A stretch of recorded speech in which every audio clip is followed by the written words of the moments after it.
This is Heliox, where evidence meets empathy. Independent, moderated, timely, deep, gentle, clinical, global, and community conversations about things that matter. Breathe easy. We go deep and lightly surface the big ideas.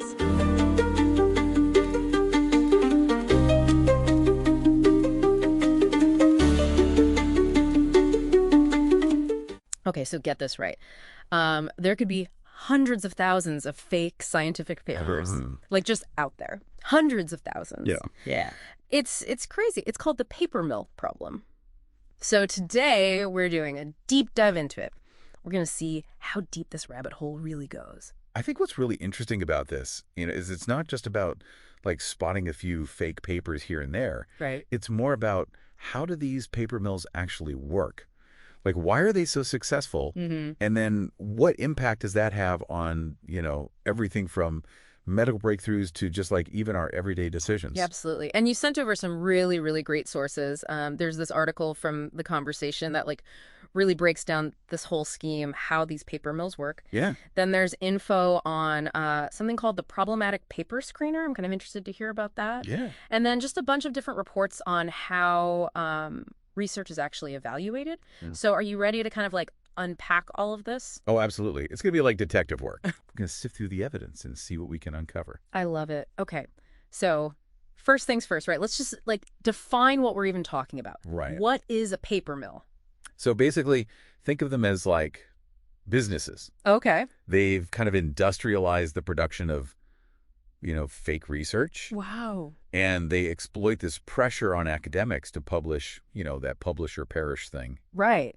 And so they just churn out these papers on anything. It could be like obscure genes or the latest, medical trends, whatever. Yeah. They even create these fake online profiles, right, to pose as peer reviewers just to make sure that their bogus papers actually make it through the system. Oh, wow. Okay, so it's not even just a few rogue researchers here and there. It's like a whole industry. Exactly. Built on deception. And they're making money off this. Yeah. Yeah. Unfortunately, it's, it's supply and demand. Okay. There's this huge demand for quick and easy publications. Right. And these paper mills are happy to just meet that demand, even if it means, compromising the integrity of scientific research. The Conversation article mentioned this paper mill in Latvia. Oh, yeah? That's claiming over 12,650 published articles. Yeah. That's insane. It's a lot. How can they even produce that much fake research? Well, they use sophisticated software. Oh, To, manipulate data, plagiarize existing work, even generate text that sounds like, legitimate research. wow. I mean, some of them even offer bespoke services, like tailoring these fake papers to researchers' specific needs. It's a whole global operation at this point. Right. And it's particularly prevalent in emerging economies. Right. Because that's where, the pressure to publish in these international journals is really high. But, the resources for research might be limited. It's like they're running a scientific content farm. Yeah, kind of. And the scary part is this isn't just some abstract problem, right? Happening in academia. No. This has real world consequences. Oh, absolutely. Yeah, the article talks about some oncologists at Wayne State University. Okay. They spent all this time and these resources on these experiments that were based on a fake paper about this molecule called SNHG1. Okay. And so imagine the frustration when, their research hits a dead end. Right. Because the foundation it was built on was just completely made up. And that's just one example, right? Exactly. Remember the hype around ivermectin as a COVID-19 treatment early in the pandemic, Yeah. Some of that was fueled by research that later turned out to be, fabricated. Yeah, yeah. A lot of it. People were making life-altering decisions based on this faulty information. Yeah. I think it really highlights, how these paper mills can directly impact public health policies, medical guidelines, even individual healthcare choices. Right. It erodes trust in science as a whole. It's scary. The article also mentions this Australian scientist, Jennifer Byrne. She actually had to shut down her entire cancer research lab. Wow. Because the genes that she was studying were just being flooded with these fake papers. Right. And she said it was like trying to do research while swimming in garbage. That's a quote. Yeah, I mean, your story is a perfect example of how these paper mills can actively hinder scientific progress, right? Right. You have all these legitimate researchers out there. Right. And they're forced to waste all this valuable time and resources Right. just sifting through these mountains of like unreliable data. And it slows down the pace of discovery. So it's not just about a few fake papers slipping through the cracks? No. This is like a systemic problem. It's a huge problem. That's like contaminating the entire scientific ecosystem. Exactly. And if a scientist like Jennifer Byrne, right, like she's at the top of her field and she's struggling to navigate this, how can like the rest of us even hope to separate fact from fiction? Well, that's where tools like the problematic paper screener kind of come in. Yeah. You know, it's designed to like spot these red flags Okay. that often get missed by like human reviewers. This problematic paper screener, does it use some kind of AI to like sniff out these fake papers? So it's a clever combination of algorithms and human expertise. Okay. It uses these like 9 different detectors Okay. to identify like suspicious patterns, everything from plagiarism to this like tortured phrasing to retracted citations. Whoa. Even like ChatGPT fingerprints. That's tortured freezing. Yeah. What's that? It's actually pretty amusing. So the paper mills will often use like software Okay. to just like swap out common scientific terms with like synonyms, Okay. you know, to avoid plagiarism detection. Okay. And it results in these like awkward phrases like bosom peril instead of breast cancer, Oh my God. or like kidney disappointment instead of kidney failure. That's wild. Yeah. Okay. So they're not even trying to be subtle. Sometimes not, no. But seriously, if these papers are so obviously fake, like how are they even getting published in the first place? Is peer review just failing us? Well, so peer review is essential, right? Right. But it's a system under like immense strain these days. Okay. Reviewers are often like volunteers, Yeah. you know, Right. with limited time and resources, and they're facing this deluge of submissions. Yeah. They just can't catch every instance of, you know, manipulation or fabrication. So this problematic paper screener is like a digital detective, right? Yeah, kind of. Yeah, It's giving reviewers like an extra set of eyes. exactly. And it's already led to like over 1,000 retractions. Wow. And it's being used by, you know, publishers and analytics companies to like weed out these suspicious papers before they even get to peer review. That's really encouraging, but it sounds like, catching these fake papers is only part of the solution. Like we need to address the root causes. Oh, for sure. Yeah. You're absolutely right. The paper mill problem isn't just about like individual bad actors. Right. It's a symptom of like a deeper issue. Right. It's the way we incentivize and evaluate research. Okay, let's unpack that a little bit because we often hear about this publish or perish culture in academia. So how does that contribute to this whole mess? Well, I mean, the pressure to publish, Right. particularly in these like high impact journals, Right. it creates this like fertile ground for these paper mills to exploit. Okay. Because researchers are often judged by like the number of publications they have, not necessarily like the quality or impact of their work. So it's all about quantity over quality. Pretty much, yeah. And that just creates this environment where like a shortcut, like using a paper mill, seems like appealing, even if it's unethical. Exactly. And that's where things get even more complicated. Right. But we'll dive deeper into that, the systemic issues and potential solutions in the next part of our deep dive. So we've been talking about how this pressure to publish, it just creates this perfect storm for these paper mills, right? Yeah. But, like, what can we even do about it? Is it even possible to change this whole, like, deeply ingrained publish or perish culture? It's definitely a challenge. Yeah. But there are some, like, promising initiatives out there that are aimed at like shifting the focus from quantity to quality. Okay. And we touched on the DORDA declaration earlier. Right. It's essentially a call to arms. Okay. For these institutions, funding agencies, to move beyond these like simplistic metrics. Okay. Like the journal impact factor. I've always wondered how this impact factor is even calculated. Yeah. Like what makes one journal more quote unquote impactful than another? Honestly, it's a bit of a black box. Yeah. I mean, the impact factor is supposed to reflect how often journals' articles are cited by, like, other researchers. Right. The idea being that, like, more citations equals greater influence and importance. Okay. But the problem is this metric can be easily manipulated. Okay. and it doesn't necessarily reflect the quality Right. or rigor of the research itself. So it's like judging a restaurant by how many people walk through the door Yeah. rather than like the quality of the food or the service. Right. Like just because a place is crowded doesn't mean it's like the best dining experience. That's a great analogy. Yeah. And just like restaurants might try to like game the system, right? Right. By offering discounts or promotions to attract more customers. Right. Journals can also employ these like tactics to boost their impact factor. Huh. Sometimes even publishing papers that are more likely to be cited, Wow. regardless of their actual like scientific merit. That's kind of disheartening. So if we can't even rely on these like seemingly objective metrics, Right. How can we actually evaluate research fairly? Like, what are the alternatives? well, that's what the Dora Declaration is trying to address. It Okay. emphasizes this like more holistic approach. Okay. So you're looking at the actual like content and contribution Yeah. research Okay. rather than just like where it was published. Okay. So that means considering like factors like the methodology, the originality, Right. the real world impact. It makes you wonder why we're so obsessed with these journal rankings in the first place. It's partly like historical, I think, Oh. partly cultural. Okay. You know, the prestige associated with publishing in certain journals, Right.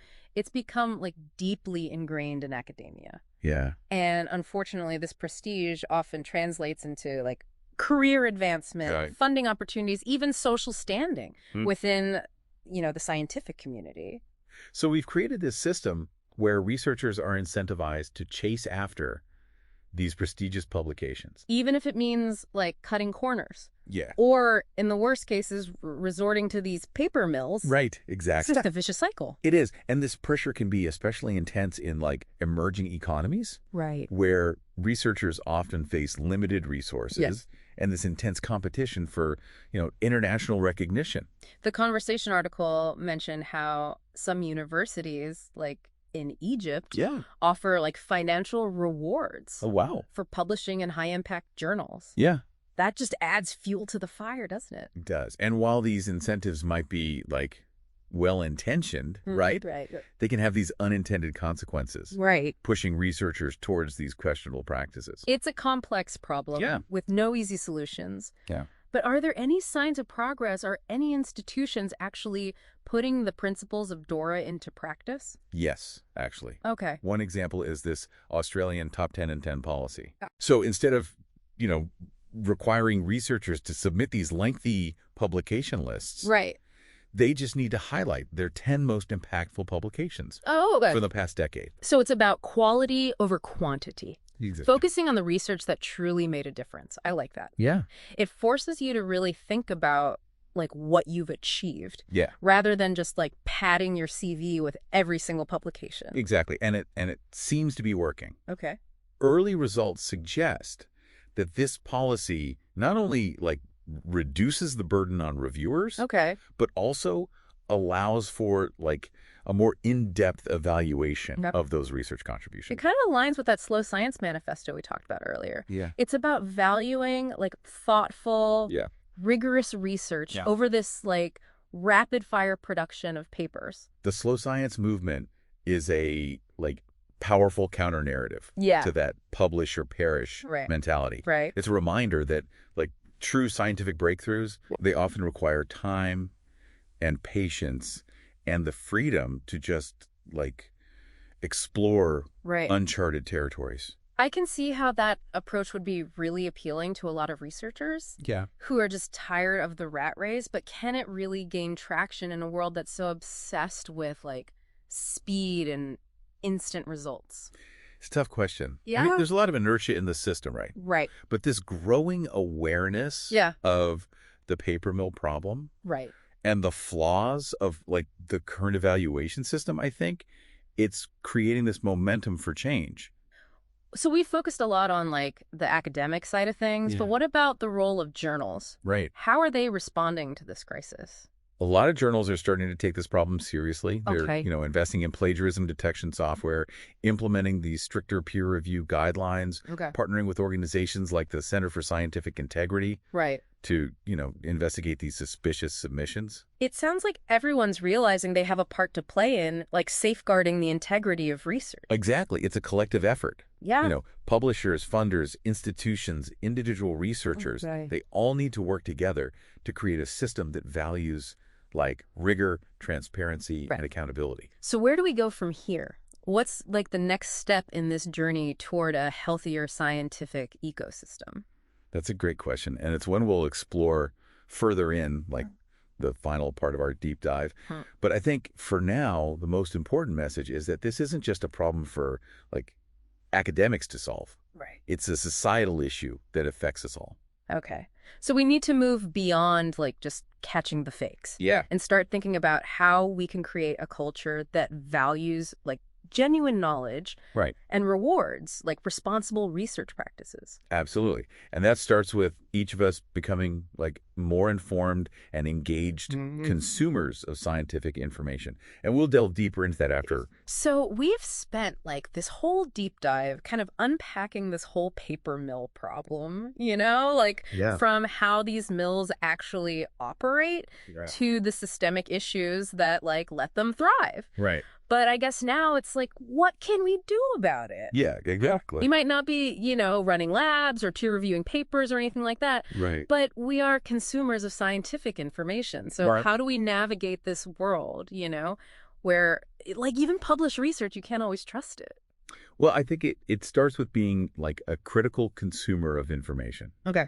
Don't just take things at face value, Right. especially when it comes to scientific claims. So like a healthy dose of skepticism is a good thing. Oh, absolutely. Okay, I can do that. Yeah, question the sources you come across. Okay.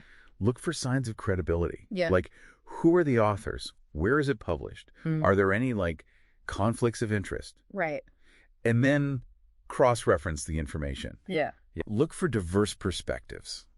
Be wary of claims that just, like, seem too good to be true. It's like being a detective, right? Yeah, exactly. Like following the evidence, looking for inconsistencies. Yeah. Not just jumping to conclusions. Exactly.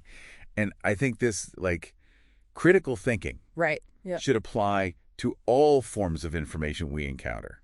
Right. Not just scientific articles. Mhm. We are just bombarded with, like, news, opinions, Right. supposed research findings Right. through social media, websites, traditional media. Right. Developing these, like, information literacy skills Right. is, like, crucial for navigating this complex landscape. So it's like being informed and engaged citizens. Yeah. Demanding that transparency and accountability So- from like those who are, producing this knowledge. Yeah, and we can also support, like, organizations Okay. that are actively working to improve research integrity. Okay. Like the Center for Scientific Integrity, they run that Retraction Watch website. Oh, yeah. That was one of the sources you shared. Yeah. They're a great example. Okay. They track retractions, they investigate misconduct, they advocate for, like, greater transparency in research. And we've talked about this problematic paper screener too, right? Yeah. It's amazing how that tool can like sift through millions of papers I know, right? and flag the ones with signs of fakery. Yeah. And technology definitely plays a crucial role. Right. But it's not, a cure-all. Right. Ultimately, it comes down to human judgment, Right. ethics, and, like, a commitment to truth-seeking. Right. We need researchers dedicated to rigorous methods and honest reporting. We need diligent and unbiased peer reviewers. Right. We need institutions and funding agencies that prioritize, quality over quantity. It sounds like a tall order, Yeah. but it seems like there is this growing recognition Yeah. that the like status quo is not sustainable. Shot. Yeah. Like this paper mill problem has really kind of like exposed the cracks in the system. Sure. It's forced us to like confront some uncomfortable truth Right. about how we produce Yeah. and evaluate knowledge. And from these challenges, I actually believe a stronger, more resilient scientific culture can emerge. Okay. One that's grounded in integrity, transparency, and a genuine pursuit of knowledge. It's like a scientific renaissance, like yeah. a renewed commitment to the core principles Right. of scientific inquiry. That's a great way to put it. And this renaissance, it requires a shift in mindset, right? Yeah. Not just within academia, Right. but within society as a whole. Okay. We need to, like, move away from this obsession with metrics and rankings Right. for a deeper appreciation for the process of discovery, Right. the value of like intellectual humility, Right. and the importance of open critical dialogue. It's a call for a more thoughtful, nuanced approach to knowledge, right? Acknowledging that science is this like ongoing, evolving process. Right. It's not just a collection of static facts Right. or a race to the top of some like arbitrary ranking. Exactly. It's about embracing uncertainty, valuing diverse perspectives, Right. and fostering a culture of collaboration, you Yeah. know, that transcends like disciplinary boundaries and geographic borders. So as we kind of wrap up our deep dive into this paper mill problem, Yeah. what's like the one key takeaway that you hope our listener walks away with? I hope they come away with a sense of both, like the urgency Okay. and the opportunity that this challenge presents. Okay. You know, the paper mill problem, it's a serious threat, Right. but it's also a wake-up call. It's a Okay. chance to build like a more robust, trustworthy, and ultimately more meaningful scientific enterprise. That's a powerful message, and one that I think really resonates in this like age of information overload and declining trust. For sure. So, to our listener, we leave you with this final thought, right? The paper mill problem isn't just a problem for scientists to solve. It's a challenge for all of us. So, how will you contribute to the scientific renaissance? Thanks for listening today. 4 recurring narratives underlie every episode: boundary dissolution, adaptive complexity, embodied knowledge, and quantum-like uncertainty. These aren't just philosophical musings, but frameworks for understanding our modern world. We hope you continue exploring our other podcasts, responding to the content, and checking out our related articles at helioxpodcast.substack.com.